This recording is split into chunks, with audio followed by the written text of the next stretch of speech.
കഴിഞ്ഞ ദിവസം സോഷ്യൽ മീഡിയയിൽ കൂടെ സ്ക്രോൾ ചെയ്ത വഴിയാണ് ഞാൻ ഇങ്ങനെ ഒരു പോസ്റ്റ് കണ്ടത്. അപ്പോൾ എങ്ങനെ നിങ്ങളുടെ വീട്ടിലും ഇന്റർലോക്കിനിടെ കൂടെ പുല്ല് വളരുന്നുണ്ടോ? അതിൽ ആകെപ്പാടെയുള്ള ഒരു ഓപ്ഷൻ എന്ന് പറയുന്നത് റീലേ ചെയ്യുക. പുതിയതായി ഇന്റർലോക്ക് വിരിക്കാൻ ആഗ്രഹിക്കുന്നവരാണെങ്കിൽ prevention is better than cure എന്ന് പറയുന്ന പോലെ തന്നെ നമ്മൾ ഇന്റർലോക്ക് ഇടുന്ന സമയത്തിന് മുന്നേ, അതായത് നമ്മൾ ഇന്റർലോക്ക് ലേ ചെയ്യുന്നതിന് മുന്നേ അടിയിൽ വീഡ് മാറ്റ് എന്ന് പറഞ്ഞ പ്രോഡക്റ്റ് ഇടുക.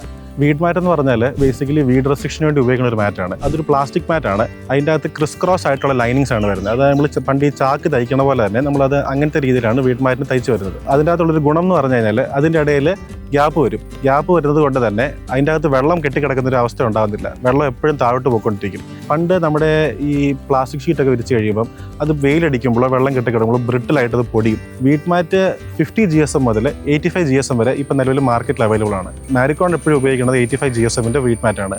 അതുകൊണ്ട് തന്നെ പൊടിയുന്നൊരു കാര്യമോ അവിടെ വെള്ളം കെട്ടിക്കിടക്കുന്ന ഒരു കാര്യമോ ഉണ്ടാവുന്നില്ല. എന്നാൽ പുല്ല് വളരുന്നത് നന്നായിട്ട് റെസ്ട്രിക്റ്റ് ചെയ്യുകയും ചെയ്യും. ഈ വക കാര്യങ്ങളിൽ എന്തെങ്കിലും ഡൗട്ട് ഉണ്ടെങ്കിൽ കമൻറ്റ് ചെയ്യൂ, ഞങ്ങൾ ഹെൽപ്പ് ചെയ്യാം.